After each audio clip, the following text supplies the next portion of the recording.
buenas tardes. Creo que se oye, ¿no? Perfectamente.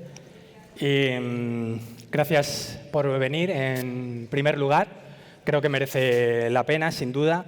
Tenemos aquí con nosotros a uno de los grandes historiadores de nuestro tiempo, Antoni Víbor, un autor que en su relato del pasado ha entrelazado magistralmente el plano general de las grandes decisiones políticas y militares con el plano detalle o el primer plano del sufrimiento anónimo de las víctimas de los distintos conflictos bélicos que él ha investigado a fondo, en particular, por supuesto, la Segunda Guerra Mundial, de la cual ha desgranado minuciosamente batallas como la de las Ardenas, como la de Berlín, como la de Normandía.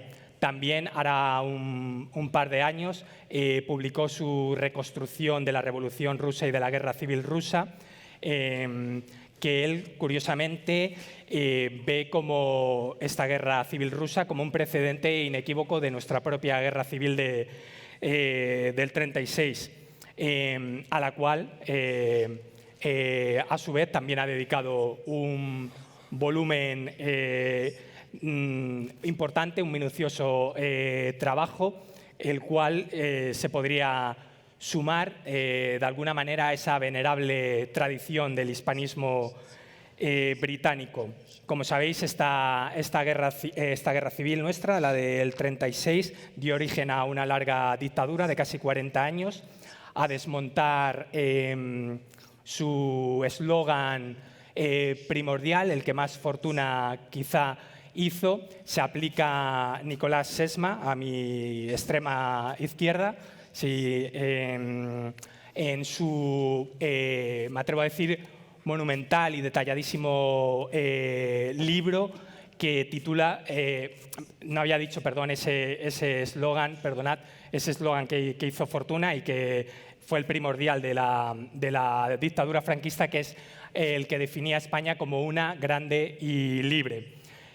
Su libro se titula precisamente Ni una, ni grande, ni libre. Es decir, tres mentiras que en el fondo, parafraseando a Miguel Hernández, serían tres heridas. El pobre Miguel Hernández, que fue una de las miles de víctimas de esa dictadura cruel. Nicolás Sesma es profesor de Historia de España en la Universidad de Grenoble, en los Alpes,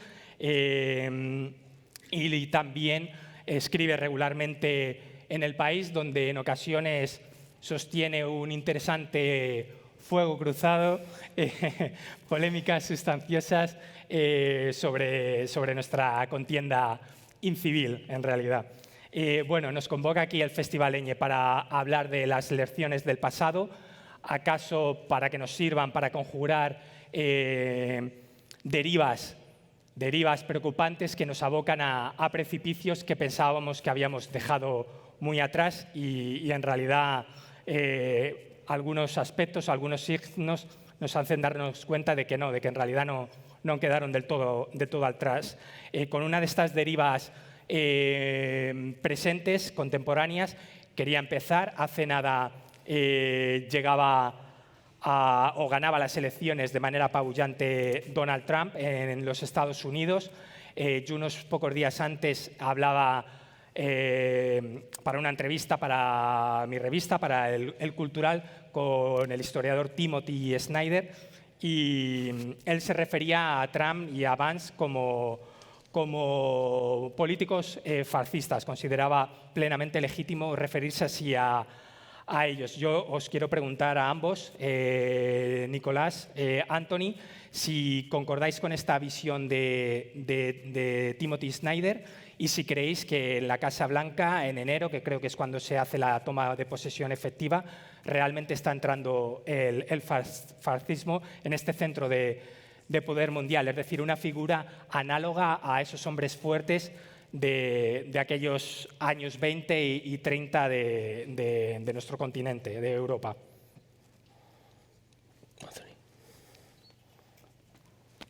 Is Trump a fascist? Sorry? Is Trump a fascist? Trump es un fascista.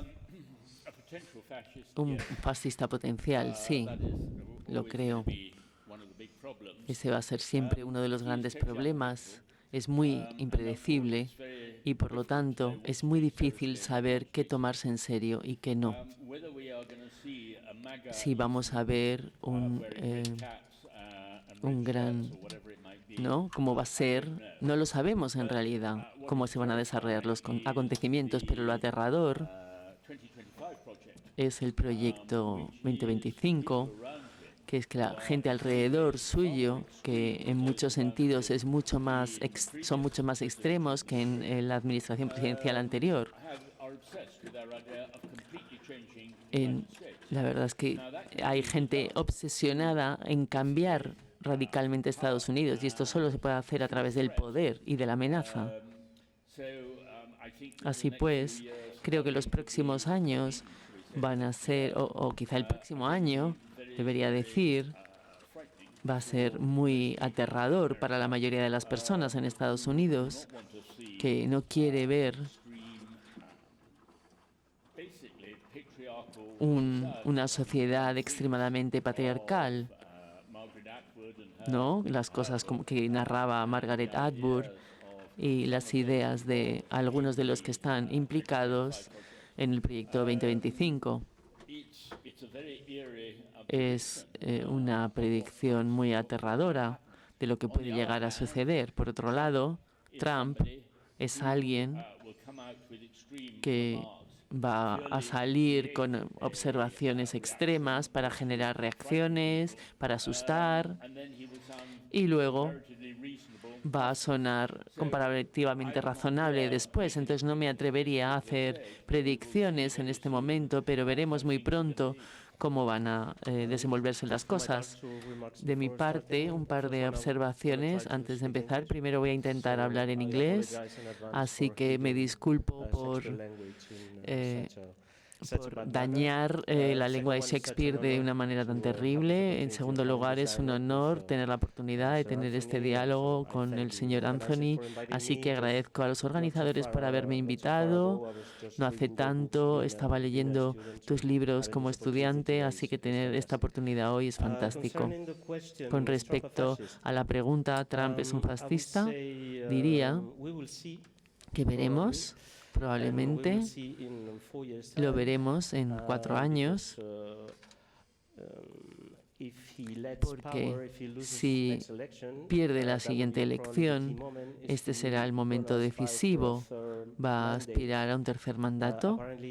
Aparentemente ya ha dicho que lo intentaría este tercer mandato. Ese va a ser un momento clave, porque cuando perdió la elección en 2020 nunca dio el discurso de entregar el poder, que forma parte de la democracia estadounidense, ¿no? Los dos partidos hacen esta transmisión pacífica del poder, y hacer el discurso de despedida es un ritual democrático, en el sentido de que tu adversario no es tu enemigo, es tu adversario, no un enemigo.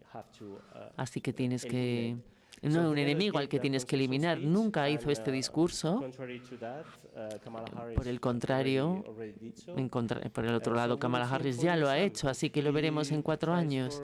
Si intenta ir a por un tercer mandato, si otra vez empieza a decir que quizá las elecciones son fraudulentas, que quizá hay fraude, que quizá, ¿no?, si las encuestas no son suficientemente positivas para él, quizá lo intenta, porque el fascismo de alguna manera es tomar el poder, y digamos que la sociedad civil no puede quitarte de ahí, ¿no? No se logra a través de los medios democráticos quitar estos regímenes. El fascismo siempre está, ¿no?, en el contexto de la guerra internacional, como el señor Anthony lo sabe perfectamente, y en el caso de Franco, por su desaparición biológica, ¿no?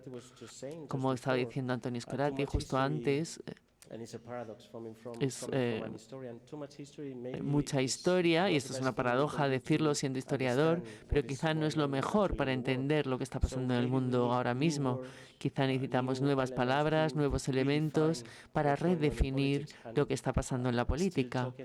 Y bueno, seguir hablando del fascismo, del antifascismo, quizá no es lo más preciso con respecto a la realidad.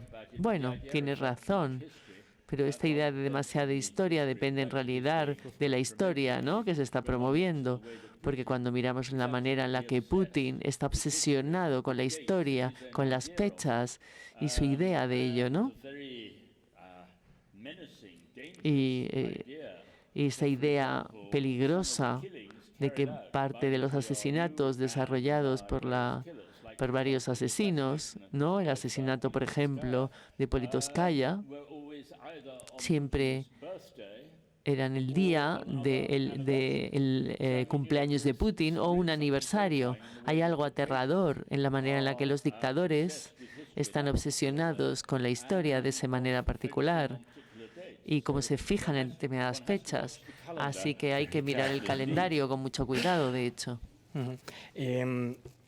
Bueno, también en otra entrevista previa a estas elecciones le preguntamos a Michael Ignatieff, que vino recientemente a recoger el premio Princesa de Asturias de Ciencias Sociales, a quién habría que echarle la culpa si ganaba Trump. Él dijo claramente que al resentimiento, y concretamente al resentimiento de la población blanca, que es el grueso de los votantes de Trump, de clase más bien trabajadora, que se sentían desplazados de las políticas inclusivas que él decía habían dado mayor poder a las minorías.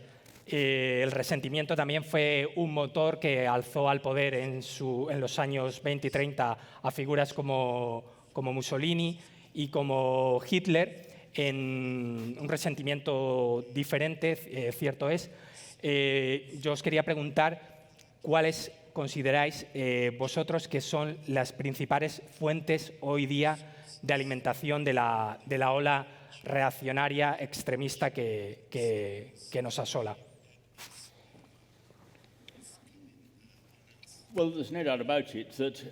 Bueno, estamos enfrentando una crisis del progresismo. Cualquier idea de progreso social, liberal, en particular en Estados Unidos, pero también en Europa, se está poniendo en cuestión.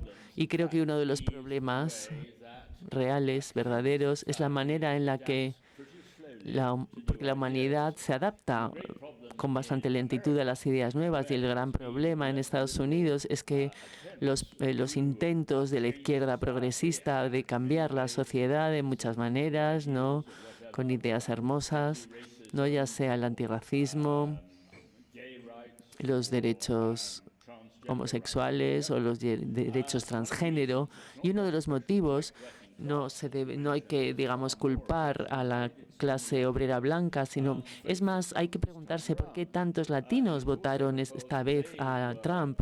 Y es también porque estaban resentidos frente a las ideas de los estadounidenses, las universidades estadounidenses liberales progresistas, que estaban impulsando los derechos transgénero, que para poblaciones o identidades católicas conservadoras de muchas comunidades latinas eran consideradas excesivas. Así que esta idea de los demócratas, ¿no?, de que que en realidad si lograban que la clase obrera, si la clase obrera blanca no les votaba, les iban a votar las minorías, pero en realidad no. De hecho, muchos afroamericanos les votaron a Trump, y esto es realmente insólito.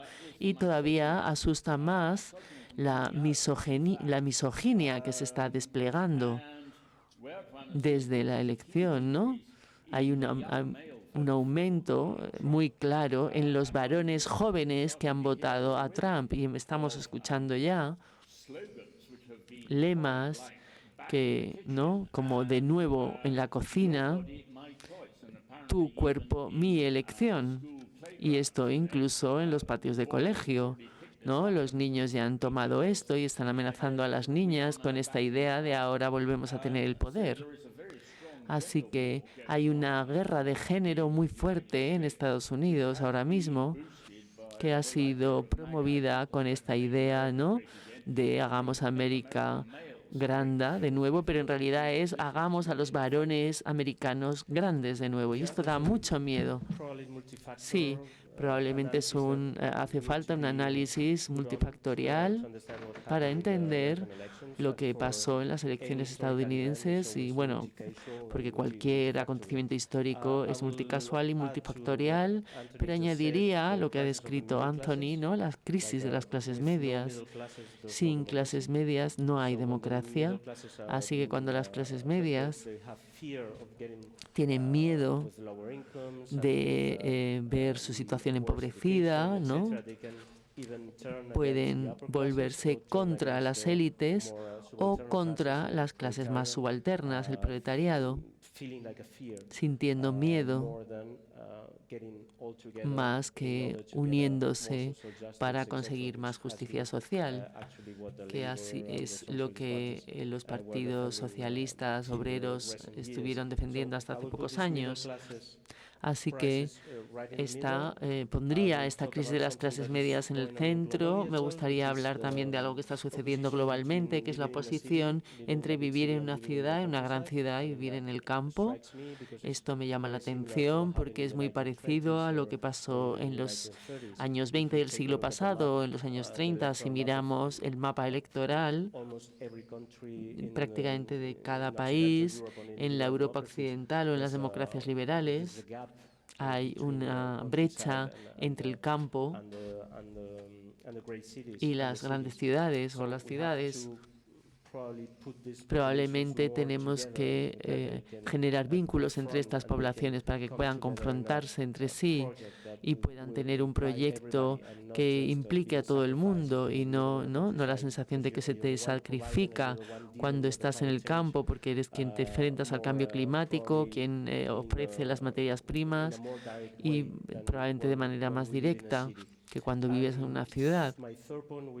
Mi tercera cuestión coincidiría con lo que acaba de decir Anthony. Hay una crisis de masculinidad, si miramos las cifras, en particular entre los más jóvenes, los varones jóvenes.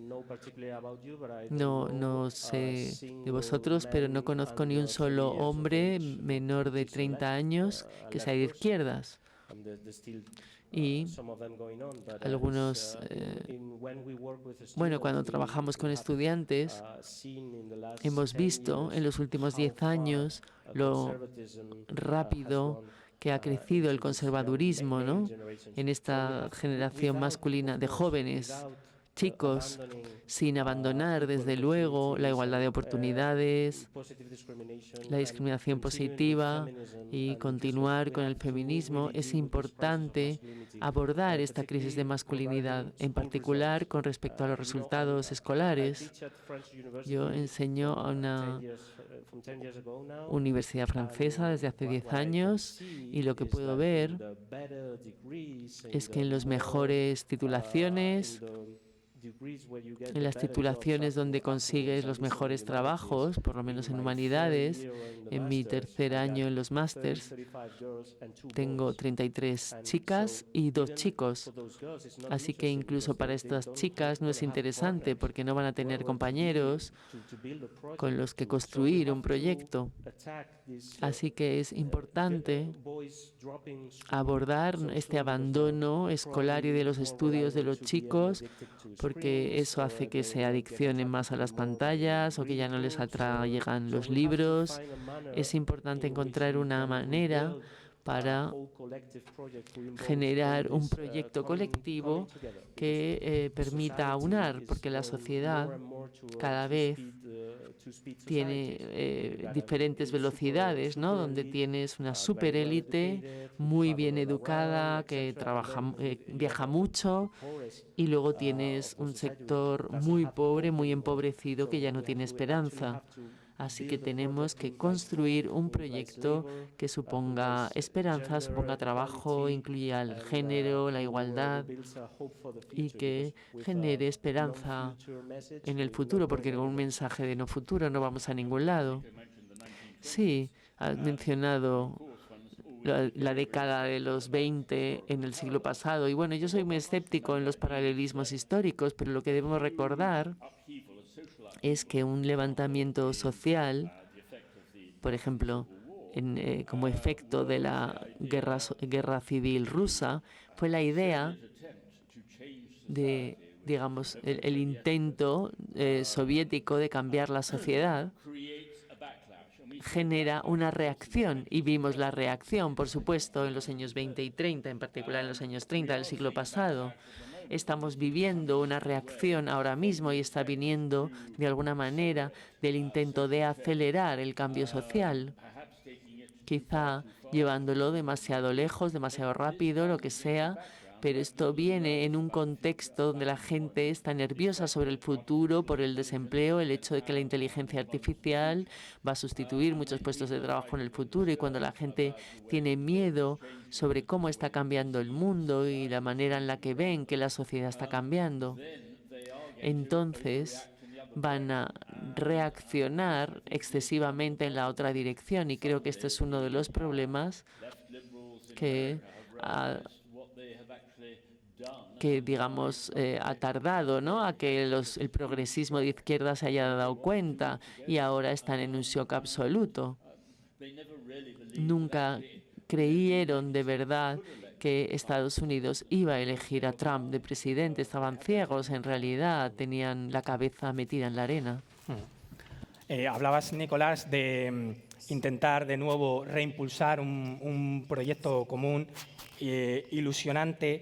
Volviendo a Europa, nosotros aquí en las últimas elecciones de la Unión Europea conseguimos mal que bien capear esa ola extremista, y recuerdo que también entonces hablaba con el filósofo francés Bernard-Henri Lévy, que es un ferviente europeísta, y él me decía que el gran problema de la carencia de ilusión en las nuevas generaciones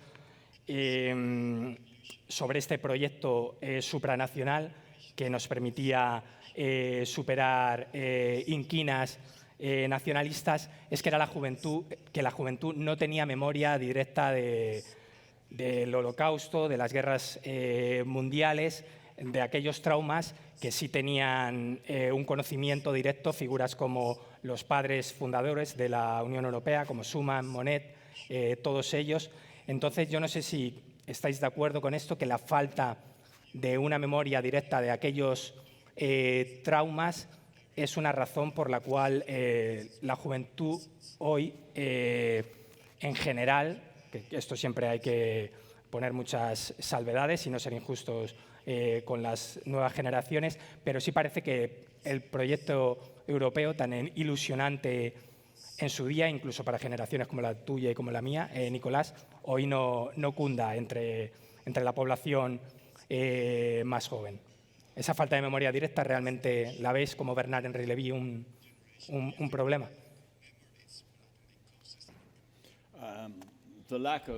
La falta de memoria, desde luego, es un factor importante, estoy de acuerdo, pero creo que hay otro problema que nunca se ha afrontado en Bruselas, o quizá, bueno, creo que somos conscientes de ello, pero a veces no somos suficientemente directos con ello, que hay una contradicción fundamental en el corazón de la idea europea, porque cuanto más intentas reunir países en Europa, la única manera en la que puedes hacerlo es a través de la regulación, y a través de la regulación estás creando las reacciones nacionalistas y los resentimientos y frustraciones nacionalistas que estamos viendo y de los que se está intentando librar todo el proyecto europeo. Eso cada vez es más evidente y es uno de los motivos por los que estamos empezando a tener más euroescepticismo en muchos terrenos, en Francia, lo hemos visto también en Países Bajos. No es solo una cuestión del Brexit, es más profundo y más amplio también en este sentido. Pero hay, y bueno, tienes bastante razón, en particular entre la gente joven, hay frustración. Y cuando analizamos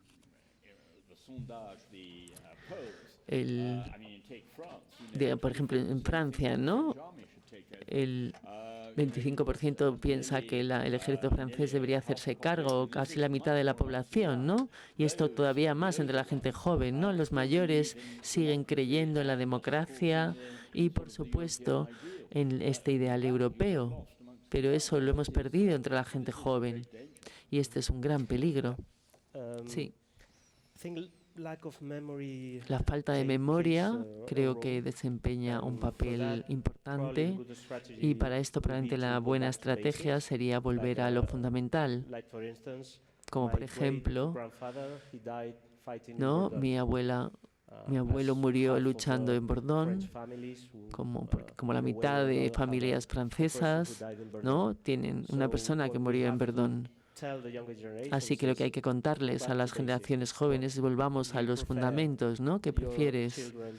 ¿Que tus hijos se peleen entre sí o prefieres una Unión Europea, ¿no? Y se vayan de Erasmus, se diviertan, se casen, ¿no? Haya matrimonios intereuropeos. Puede ser sencillo como argumento, pero es eficaz. Esto por un lado. Por otro lado, no creo que la falta de memoria puede considerarse como fuente de todos los problemas, porque la vida tiene que merecer la pena y esto es lo que yo creo que las generaciones jóvenes ya no ven.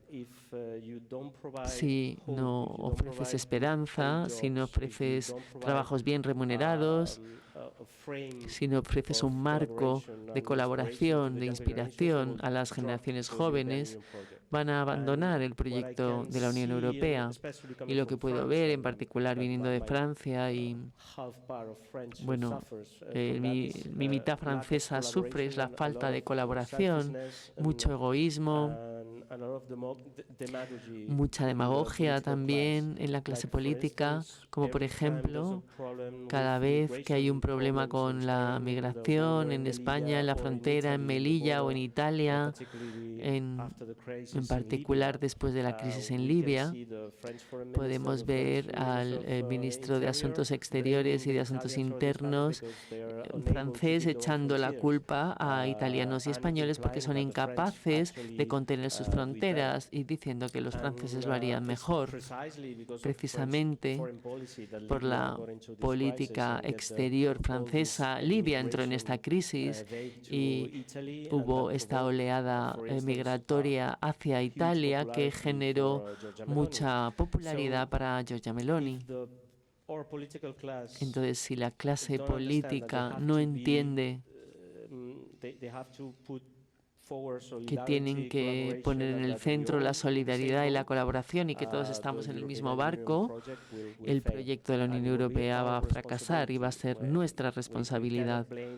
No podemos echar la culpa a la falta de memoria, a esto, a lo otro. No, es nuestra responsabilidad también como votantes, como personas que a veces tomamos el micrófono en la escena pública, que escribimos artículos. Tenemos que exigir responsabilidad a nuestros cargos políticos. Creo que tienes toda la razón, en particular por traer toda la cuestión de la migración, porque esto es algo que puede romper Europa. No hemos visto nada desde el punto de vista de las oleadas de migración que veremos en el futuro a partir del cambio climático, el caos, los estados fallidos, no solo lo que vemos en África, sino también en Oriente Medio. Y cuanto más conflictos haya, mayor será la crisis de refugiados y Europa se enfrentará a un dilema moral terrible. ¿Hasta qué punto no puedes elevar un muro trumpista contra cualquier forma de inmigración? Y para salvar tu democracia interna, porque eso se pondrá en riesgo, evidentemente, por este miedo y este odio de nuevo al cambio. Es el miedo al cambio, en realidad, de demasiado cambio en demasiado poco tiempo. En estos momentos lo que vemos es una paradoja curiosa, es que las zonas que parecen más opuestas a la inmigración son aquellos que tienen menos migrantes. Por ejemplo, ¿no? En Polonia, en Hungría, y eso son, digamos, quienes menos inmigrantes tienen son anti-inmigrantes, pero también va a ser una cuestión de números, ¿no? ¿Cómo vas a decidir cuál es el nivel aceptable? En particular, cuando no vamos a tener una ola cada vez mayor de migración desde el sur del mundo y desde el este también. Sí, y hay una lección importante que tenemos que aprender, porque siempre hablamos de los refugiados después de la Guerra Civil Española, ¿no? Y eran cientos de miles de personas que fueron a Francia y seguimos sin entender porque Francia, que es una gran democracia, ¿no? Modelo para los republicanos españoles, ¿por qué trató tan mal a tantísimos refugiados? Pero estamos hablando de cientos de miles de personas. Toda la Unión Europea entró en crisis. Bueno, cuando después de la guerra civil siria vinieron 10.000 personas. Así que no hemos aprendido nada del pasado. Tenemos que compartir, tenemos que encontrar una estructura, tenemos que debatir, y tener una discusión abierta y sincera sobre lo que viene, y lo que viene es el cambio climático, los refugiados climáticos, en particular de África, y no hay muro que les detenga. Tenemos que enfrentarlo y tenemos que encontrar, no diría una solución, porque no hay solución para un problema de esta magnitud. Ningún país en el mundo ha encontrado una solución adecuada, pero por lo menos ser capaz de gestionar estas olas y aumentar la colaboración para impedir que el cambio climático impacte en las economías. Pero tenemos que sentarnos y tener un debate más sincero del que hemos tenido hasta el momento. Pero cómo de sincera va a ser la discusión, porque el problema es que la presión va a ser sobre los políticos nacionales y van a tener que, bueno, básicamente están en una posición donde a sus propios votantes no les pueden decir: sí, voy a intentar mantener el número de migrantes en el mínimo. Entonces, bueno, eso es lo que van a querer decir para conseguir votos. Y así que la discusión no va a ser sincera en absoluto. Esta es la situación terrible en la que vamos a estar. Tenemos que tratar a los votantes como adultos. Y probablemente esto desde hace 20 años estamos tratando a todo el mundo como niños, con todo el respeto a los niños, que por cierto dicen más la verdad que los adultos, pero tenemos que enfrentar el problema. Y estoy totalmente de acuerdo en que el problema a veces son las elecciones y este pensamiento cortoplacista y la falta de pensamiento a largo plazo. Pero cuando y encuentran la clave, cuando pueden echar la culpa a la Unión Europea de cualquier problema que tienen. En España yo creo que la situación fue mejor y sigue siendo mejor porque somos muy conscientes de la importancia de la Unión Europea, porque la presión que viene de la comunidad económica es lo que nos permitió entrar en una democracia más rápidamente durante la transición. La transición a la democracia puede tener un papel importante como modelo, porque bueno, hoy es para nosotros, quizá mañana es para vosotros. La Unión Europea, bueno, debería empezar una propaganda masiva sobre los beneficios de tener la Unión Europea. Si perdemos la elección y el euroescepticismo toma el Parlamento Europeo, van a coger un arma y la van a disparar contra nosotros. Y no vamos a lograr crear una arma magnífica que disparen contra nosotros. Pero bueno, lo veremos, depende de nosotros.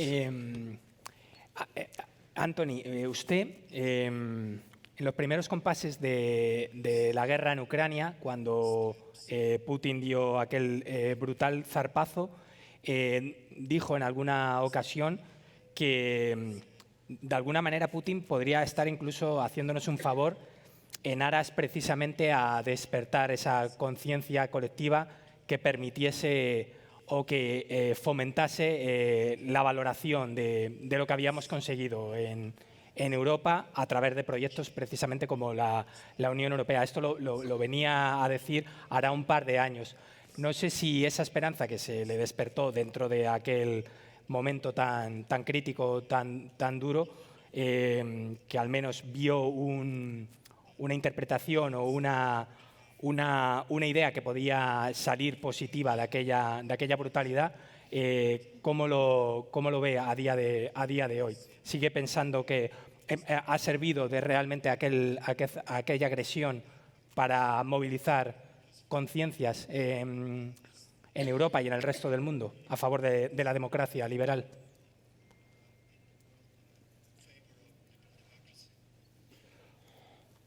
En el corto plazo, sí, esto es así.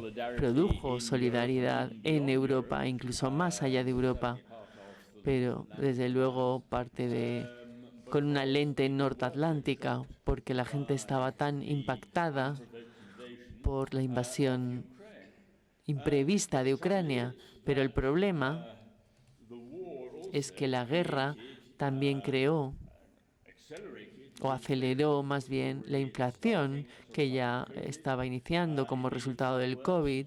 La hizo peor, el costo de la energía se disparó, se puso por las nubes. Y uno de los grandes elementos en la elección estadounidense que logró el triunfo de Trump fue la inflación. De hecho, a Biden se le echó la culpa de la inflación allí. Y bueno, podemos criticar a Biden por un montón de cosas, pero la inflación no era su responsabilidad. Así que vemos muy rápidamente, ¿no?, como hay una fase inicial de solidaridad con Ucrania, ¿no? Vemos algunos de los mejores instintos de la humanidad que se movilizan, pero muy pronto lo que vemos es fatiga de la compasión. La gente empieza a pensar de, wow, ¿por qué tenemos que gastar tanto dinero en Ucrania esperando que Ucrania gane la guerra cuando tenemos todos estos problemas en nuestros países? Y también hay un elemento de cinismo que empieza a acentarse, y creo que la emoción inicial de solidaridad, que no duró mucho, por cierto, y ha quedado atrás ahora. También la gente se acostumbra a la guerra de una manera extraña. No hablo de quienes están implicados, hablo de quienes están fuera. Así que el efecto de conmoción de la invasión, lo siento, en febrero de 2022, empezó a desvanecerse.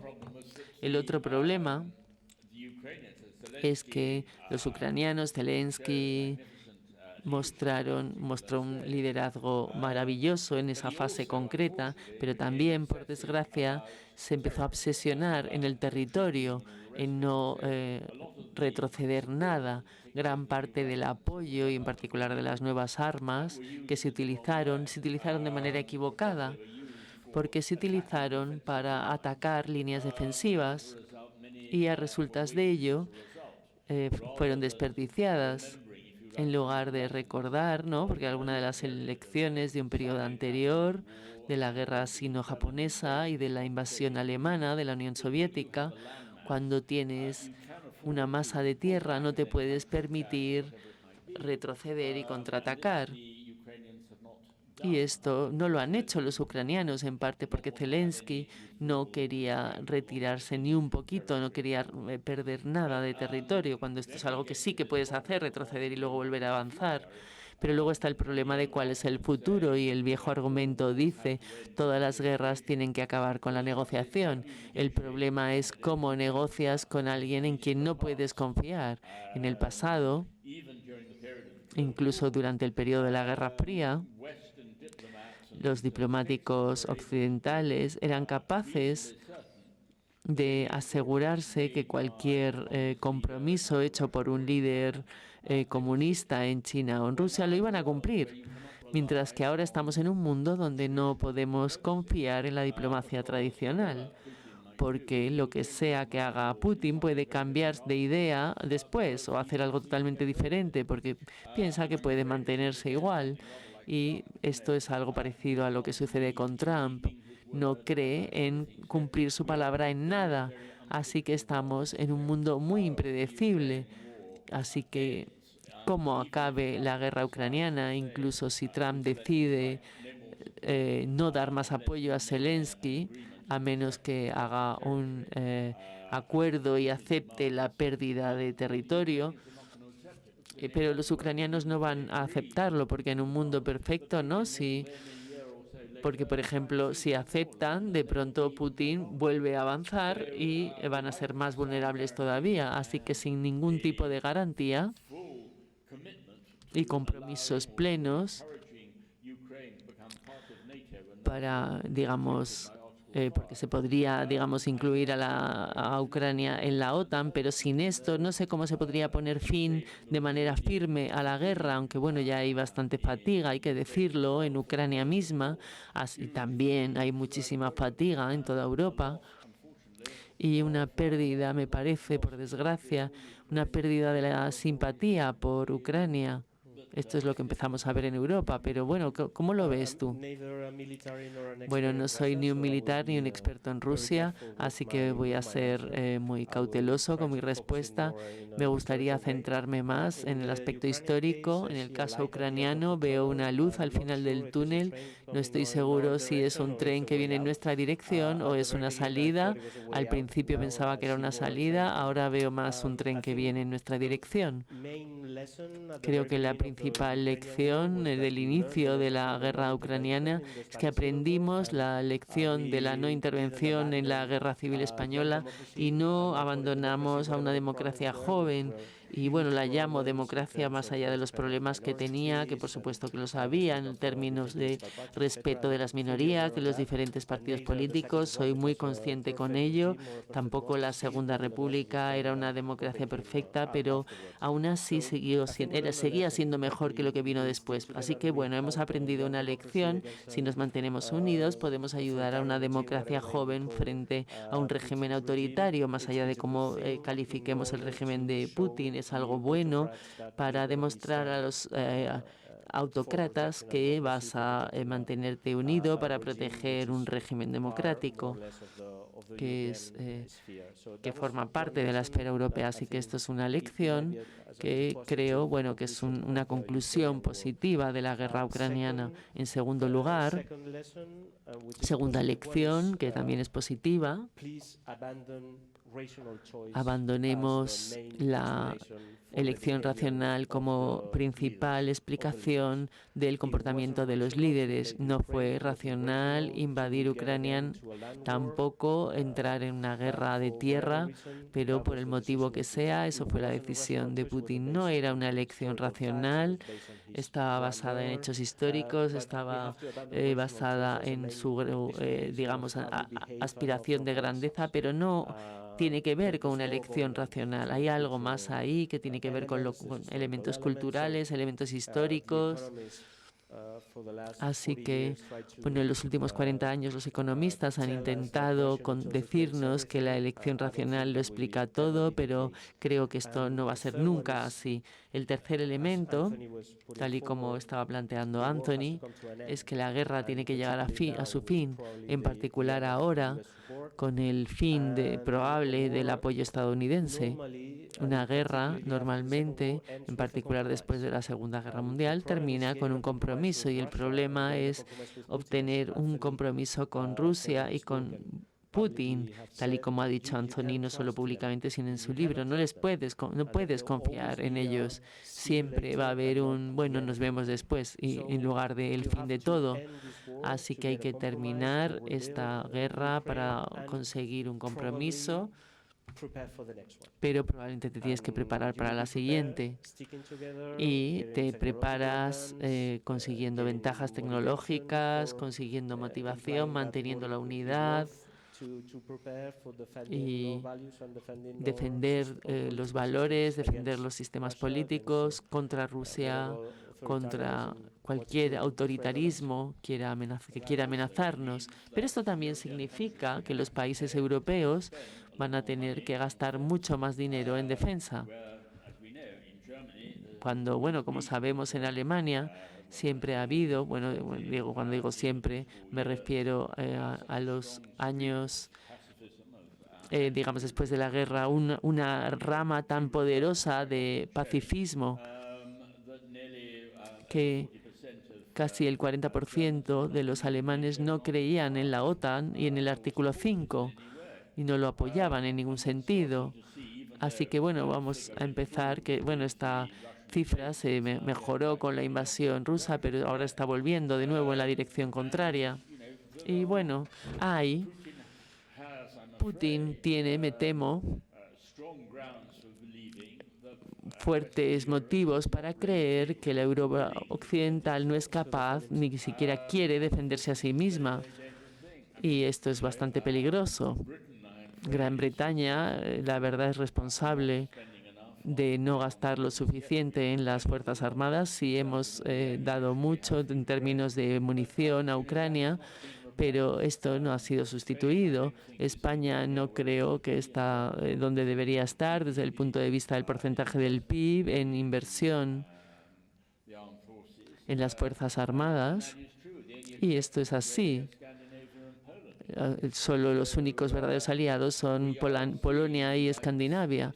Así que vemos una escisión que crece en Europa en torno a estas cuestiones, donde vemos los estados que están en la línea de frente, que saben y son muy conscientes por la proximidad física de Rusia, son conscientes de la amenaza, y los que están más lejos, y por supuesto España no podría estar más lejos, no se sienten tan amenazados y por lo tanto no se preparan para aportar tanto.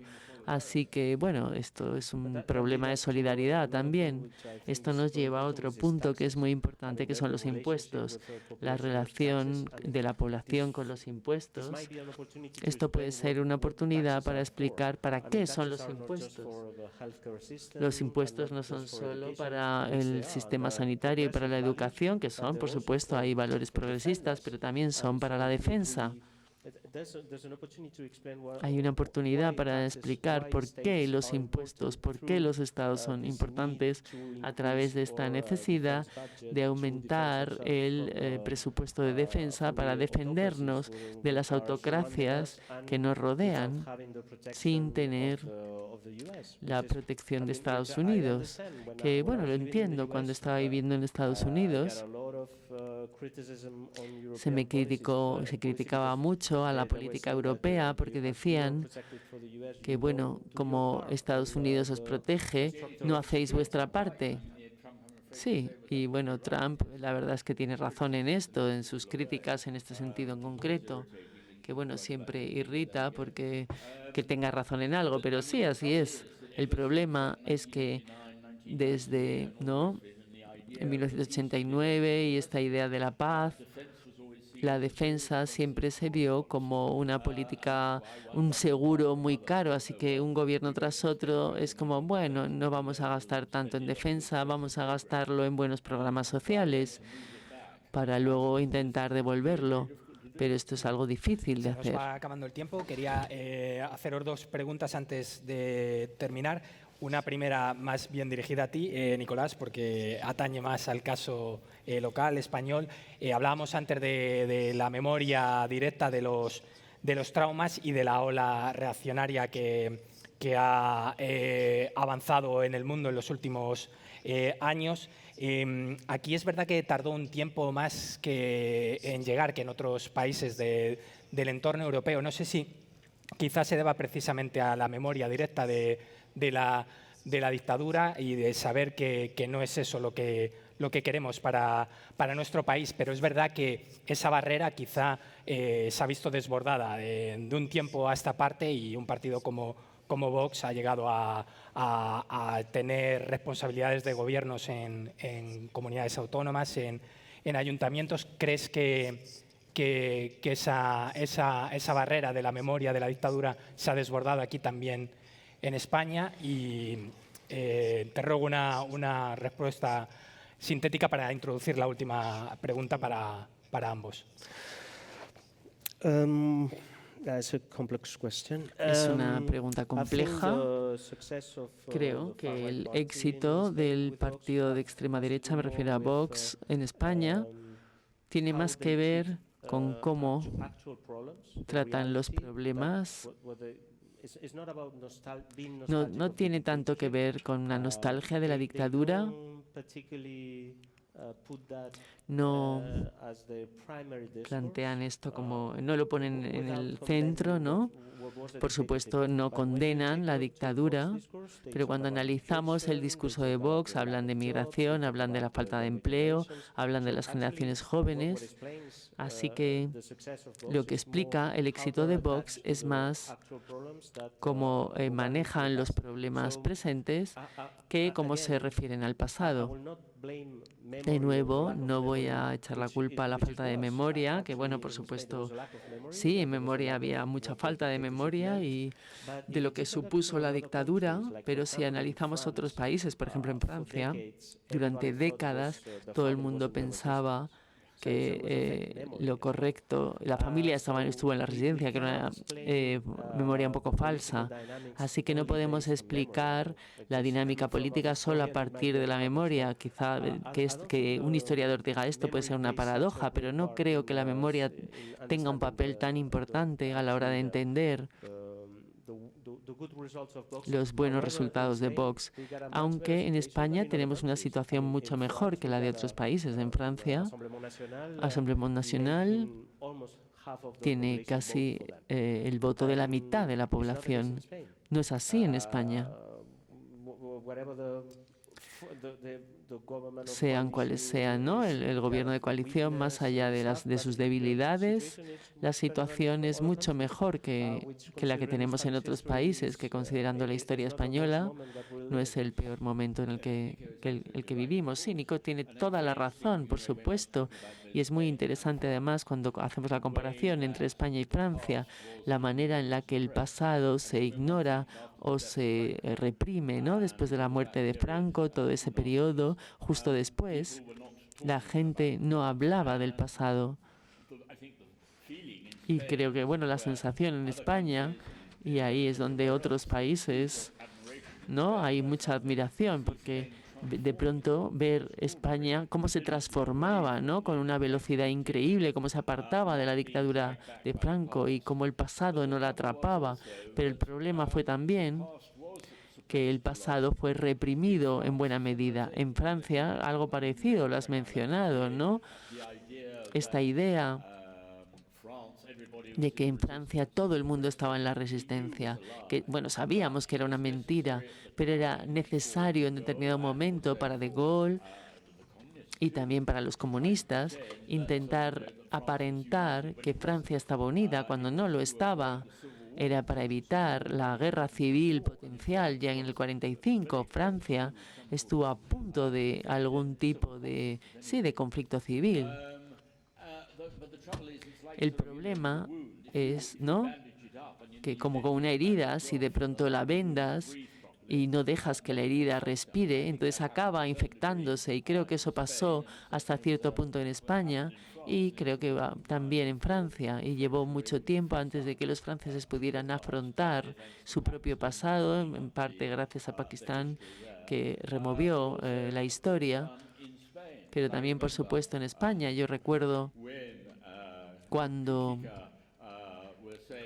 Kiki ha estado diciendo, venga, Anthony, tienes que releer tu libro sobre la Guerra Civil Española, y es como, no, pero tú ya sabes que los españoles están hartos de que sean los británicos los que escriban su historia. No lo entiendes, al revés. Ningún historiador español está en condiciones de escribir sobre la Guerra Civil Española porque es demasiado peligroso todavía. Es más fácil, ¿no?, para alguien de externo que lo pueda hacer. Y ahí es donde por eso Hugh Thomas, ¿no?, ayudó mucho abriendo el tema por primera vez. Y bueno, lo mismo Paxton lo hizo para Francia. Pero toda la idea de memoria histórica es muy importante cuando no está en esa fase, pero yo creo que en España se dejó por demasiado tiempo y al final acabó polarizándose y se acabó utilizando como un fútbol político entre el PSOE, el PP, de aquí y allá. Pero como has dicho, podía haber sido mucho peor. Y en muchos sentidos, en Francia, ¿no? Todavía vemos vemos estas reminiscencias, ¿no? Que están Me gustaría todavía ahí. introducir alguna pregunta más, pero creo que se nos ha echado, por desgracia, el tiempo encima. En cualquier caso, creo que la conversación ha dado mucho de sí, ha sido muy interesante. Les agradezco a Nicolás y a Anthony sus reflexiones aquí en esta conversación y sus interesantísimos libros que desde luego contienen muchas lecciones del pasado que nos pueden servir de ayuda en este presente convulso. Y a todos ustedes muchas gracias por haber asistido y por su atención.